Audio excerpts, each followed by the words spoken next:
Master, ito po yung unit. Bagong bago pa, wala pang 1 year. Malinis. Right, ang galang cover right. Isa chismis na. Bagong linis, 2 weeks pa lang yan, pero nag-yellow. Yan o. Kapal ng yellow. Ang problema kasi nito, nakita ko doon, barber shop. Malaki yung space. Isa din yan sa factor na hindi compatible yung unit. Maliit ang unit, malaki yung space, tapos maraming taong pumapasok, labas, pasok. So hindi nagpa-function ng mabuti yung thermostat, pati yung relay nito sa ayong OLP, kasi hindi na ma-reach yung sobrang lamig. Laging umaandar yung compressor, kaya ito ang nangyayari. So nagkaka-trouble nito ang compressor nito. Maliit kasi ang unit, malaki yung space. Mamaya ipapakita ko sa inyo kung yung setup doon. Kahit nilagyan na niya ng 2 ceiling fan, hindi pa rin lumalamig, kasi nga sabi ko sa kanya, yan nagihilo na hanggang napupuno. Umaandar naman, kaso ang problema yun, tingnan ko pati rito, natanggal na.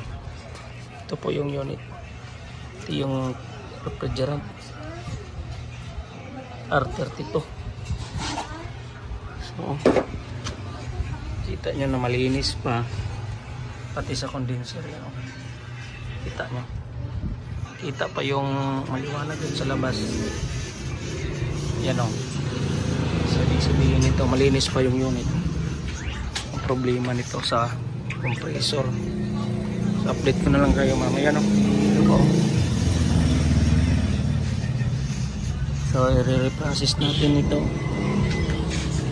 kasi nag-observe ako doon kahapon, ilang oras hindi namamatay yung compressor, kasi itong thermostat hindi niya nakokontrol yung lamig doon sa loob. Kaya ito po yung nangyayari. Wala namang error na lumalabas, naglulong running lang yung compressor. So update ko na lang kayo mamaya. Ayusin muna namin ito, tapos i-observe doon. May na pala siya dito. Ito so dito ko na lang yung ilalagay yung access valve. Nandito na. So standby na lang tayo saglit mga master. So, yan mga master, na-recover ko na yung refrigerant, pero papalitan ko ng bago. Ginanito ko na lang para recover, kasi pag pinakawala natin to, na alam naman natin na nakakasira ng kalikasan. Yan, ito yung gamit, DIY. Yan. Dahan-dahan ko lang binuksan para hindi mag-stack up yung ating DIY na DIY na recovery machine. Yan. So update ko na kayo mamaya. Umalis kasi yung body ko, kaya ako na lang munang gumawa. Yan So standby lang tayo sa bit. Yan yung may-ari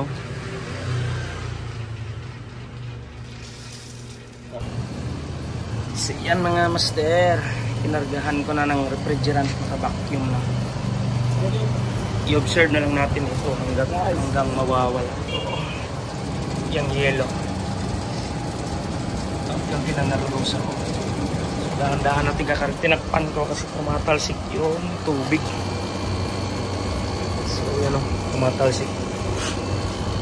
Nilalagyan ko na lang ng harang.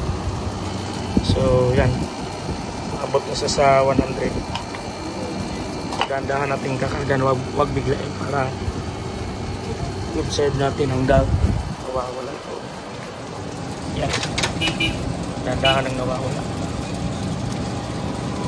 Diba? So Kaya na lang natin saglit. Mga ilang minutes pa yan. Yan yung may-ari. Inip na. Inip na inip. Kaya na lang natin saglit. Filter. Bahay mo ay sa sabri oh. Sa likod at tubangan. Likod mo ay. Oh, baliktad to. Yan o. Nawawala na yung ilaw. So, dahan-dahan na natin kakarga para hindi mabigla. So, ibabalik na namin ito mamaya. Ay sa susunod mo ay. May customer. Mag-ayos sa sulod? Mag-ayos siya, mag-ayos.